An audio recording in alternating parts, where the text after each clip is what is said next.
call this Planning and Zoning meeting of Wednesday, September 16th to order. Will you please join me in the Pledge of Allegiance? Pledge allegiance to the flag of the United States of America and to the republic for which it stands, one nation, under God, indivisible, with liberty and justice for all. All right, thank you. Do I hear a motion to excuse Commissioner Hamilton, Commissioner Bray, and Commissioner Barnes? So moved. Moved by Commissioner Short. Second. Seconded by Commissioner Maloney. All in favor? Aye. Aye. Any opposed? Motion carries. Chairman, can I interject just a point of business on that? Just to note for the record and for our applicants in the audience that since we only have 4 of our 7 commissioners here, we will need a 3-person vote to pass any. It's a simple majority, so it'll take 3 commissioners to pass any vote, just so everyone understands. Okay, thank you. Agenda item 4, minutes. Approval of draft minutes from the Planning and Zoning meeting held on August 19th. Do I hear a motion? So moved by Commissioner Short. Second by? Second. Commissioner Kish. All in favor? Aye. Aye. Any opposed? Motion carries. Agenda item 5, citizen comments and appearances from the floor. Now's the time for citizens who'd like to address the Planning and Zoning Commission on any non-agenda items. Are there any speaker cards? Okay. Disclosure of ex parte communications. No ex parte communications. Any old business? There's no old business. New business. First item on business is preliminary plat for Pebble Creek Phase 2, Unit 55. Chris Floden, architectural planner, will present.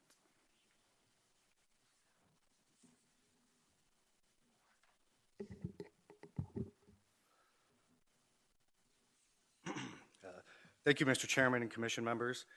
This is a request for the approval of a preliminary plat for Pebble Creek Phase 2, Unit 55, for the site on the northwest corner of McDowell Road and Clubhouse Drive. The site consists of approximately 46.66 acres and will be subdivided into 217 lots and 6 open space tracts. The proposed Pebble Creek Phase 2 preliminary plat is consistent with the requirements for the city's subdivision regulations and design guidelines. Prior to subdividing a property, the owner must submit a preliminary plat that demonstrates compliance with the public objectives and subdivision design principles.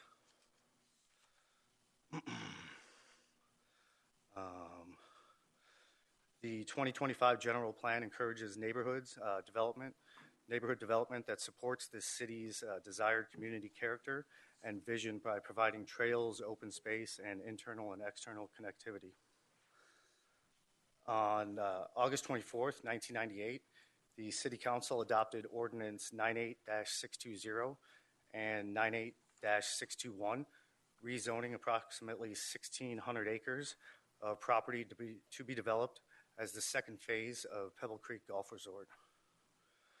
Phase 2 is generally located between Indian School Road and McDowell Road, and also between Pebble Creek Parkway and the Loop 303. Existing land uses surrounding the subject property include: to the east is the existing Pebble Creek Tuscany Falls Golf Course. To the south, undeveloped commercial property. To the west is the Loop 303 and Perryville Prison. And to the north is existing Pebble Creek Unit 54. Pebble Creek Phase 2 Unit 55 proposes a lot yield of 217 single-family residential lots with a gross acreage resulting in a density of 5.21 units per acre. There are multiple access points into Pebble Creek Phase 2, Unit 55, along 169th Avenue.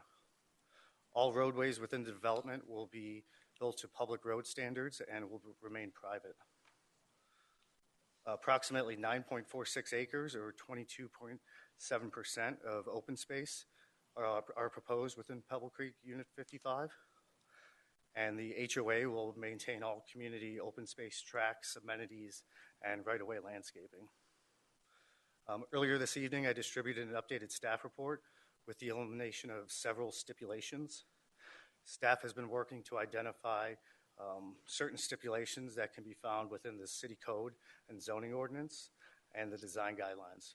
We have chosen to eliminate these stipulations to help clearly identify what is being required from the preliminary plat. Pebble Creek Phase 2, Unit 55, will be required to construct the property in accordance with all applicable city codes, zoning ordinances, and design guidelines. We did notify the Phoenix Goodyear Airport, and given the location and the nature of the property, they would not be adversely affected. We did notify Luke Air Force Base, and Luke has commented that the proposed Pebble Creek Phase 2, Unit 55 development complies with the graduated density concept and recommends the developer pursue an aggressive notification procedure to inform homebuyers of Luke's operations. Staff has included specific stipulations for disclosure of the base's operations. A citizen review is not required for a preliminary plat.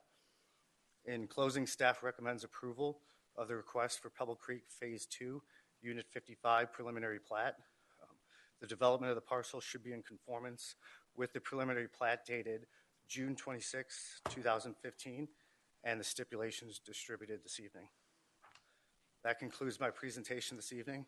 I'm available for questions, and the applicant is also available. Thank you. Good. Thank you. Are there any questions from the commission? I do have a question.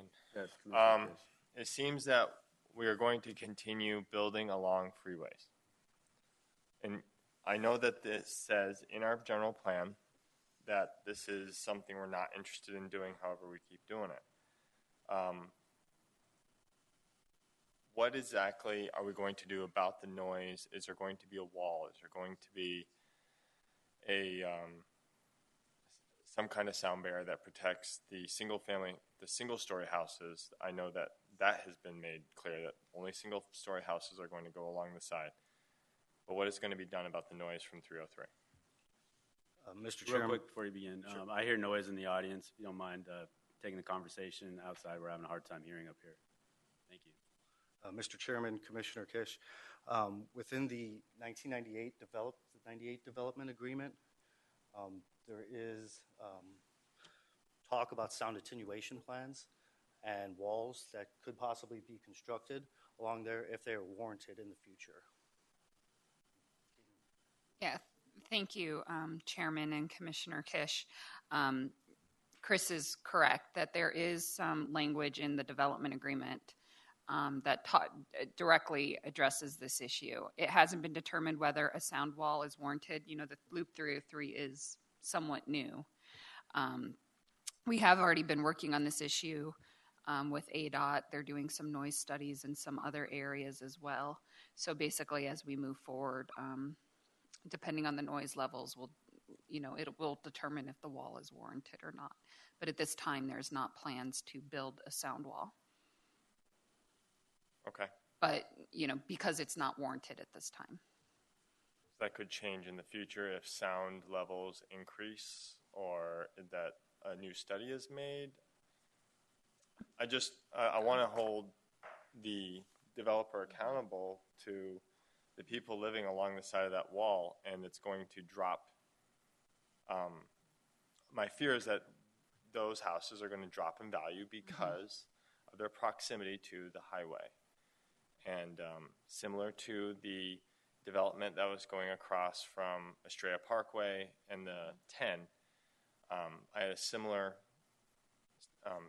fear that those houses are going to drop in value because of their proximity to the 10 as well. So I'm just thinking about the property values. I'm thinking about the people that are going to live alongside that land. I'm fearful of that. So I want to, and I also want to be consistent to our general plan, which states that we are going to do our very best not to build adjacent to freeways. I'm just trying to be consistent with my previous notions. Thank you, Chairman. Commissioner Kish. I mean, to answer your question, the first thing I'd like to point out is this is a preliminary plat, not a rezoning. Okay. And so typically, the property is already entitled for residential. It is a fairly small piece, so for it to be something other than residential might be difficult.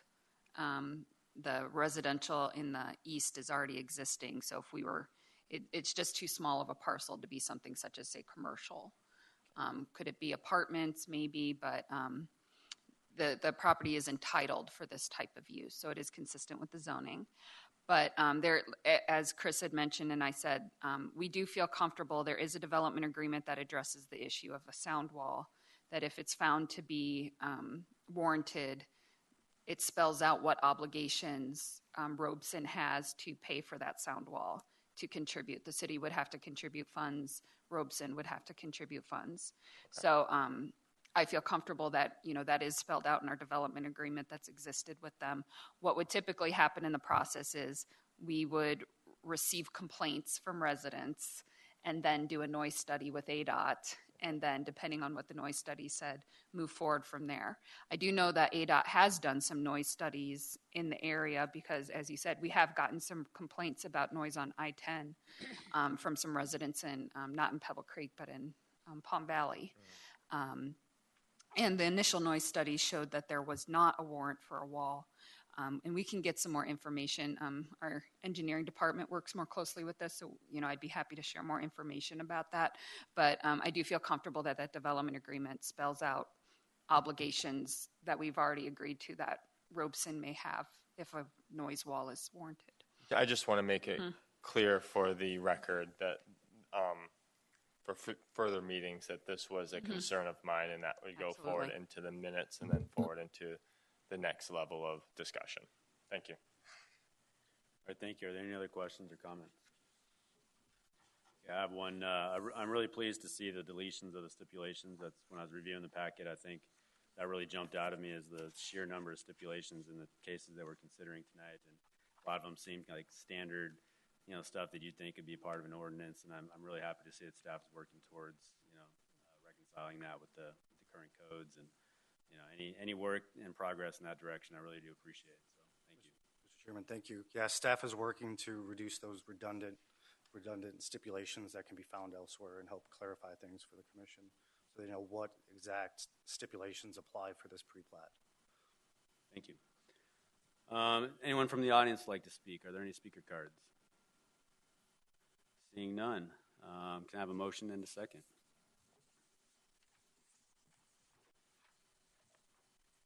Chairman, I believe we should have a motion to vote on item number 15-500-00003.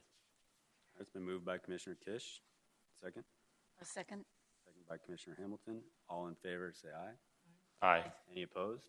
Motion carries.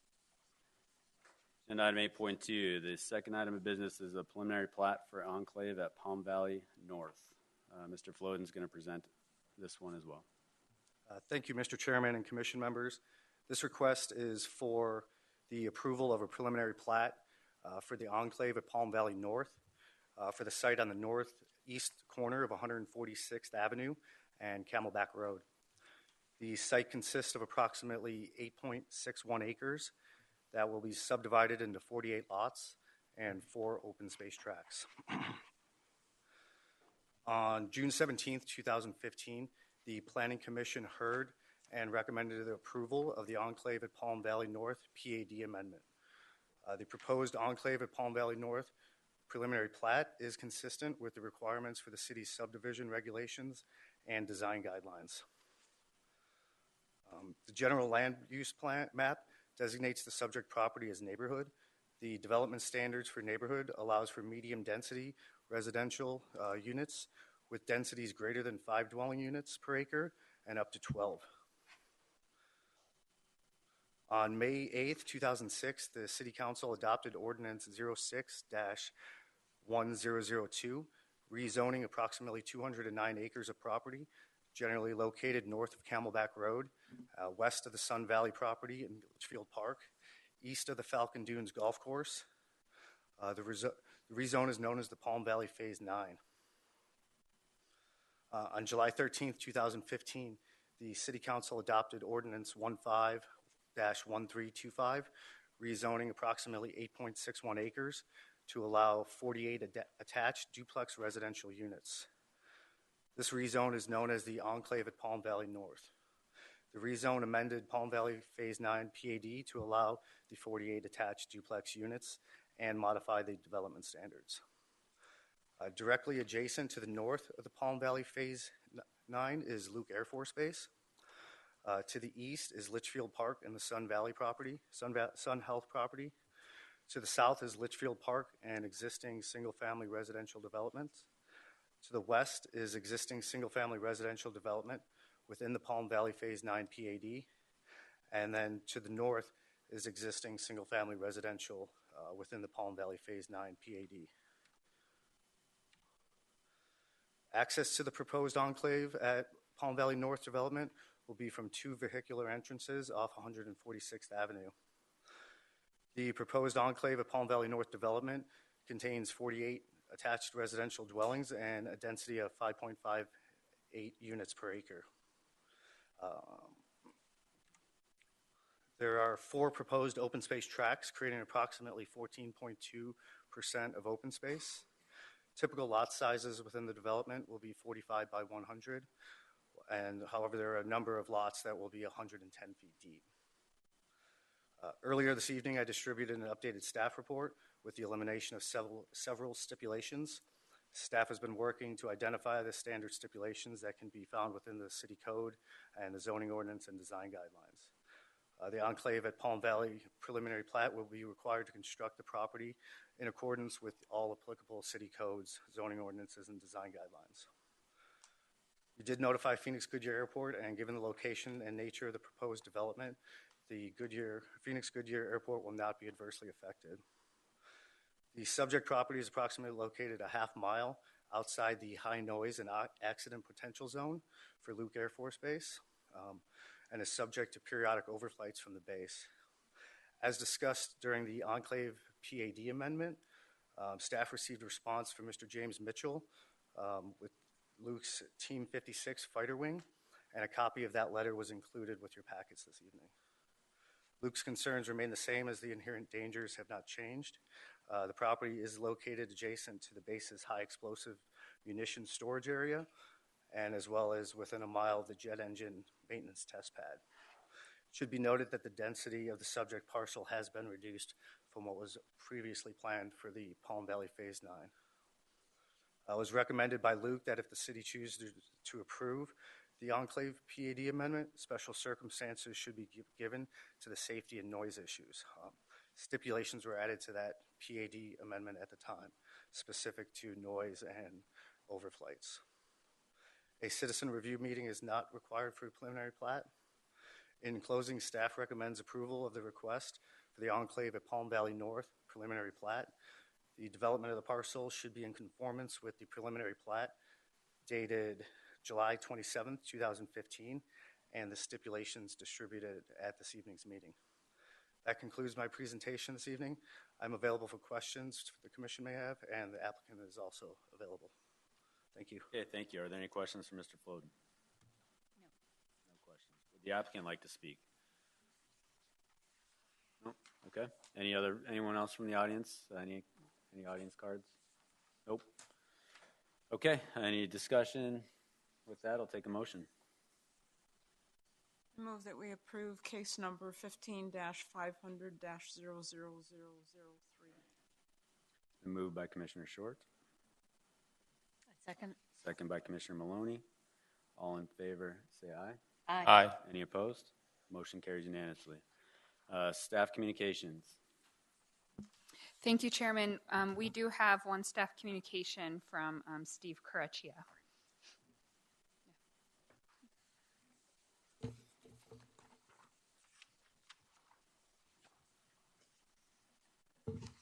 Chairman, Commission members, just wanted to give a quick update on our sign code amendments, which I know is something the Commission is familiar with.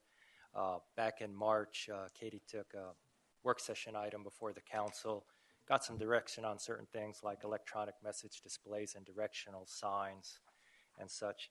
And then this June, we had the Reed v. Gilbert decision that came down, which I know the Commission also has been informed about. So with those two things, kind of the direction from Council, the Reed decision, staff has been looking at our sign code.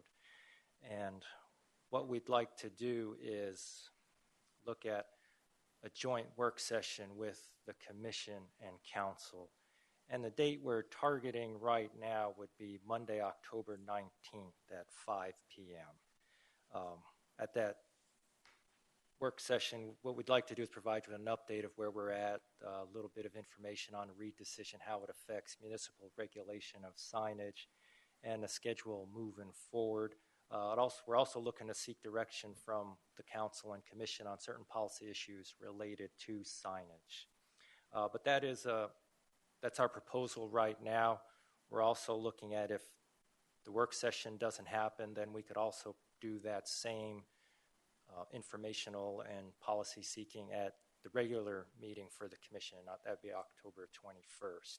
So that's also something. What I'd like to do is send an email to all of the Commission, see if the 19th works with your schedules. If not, maybe we can do something on the 21st.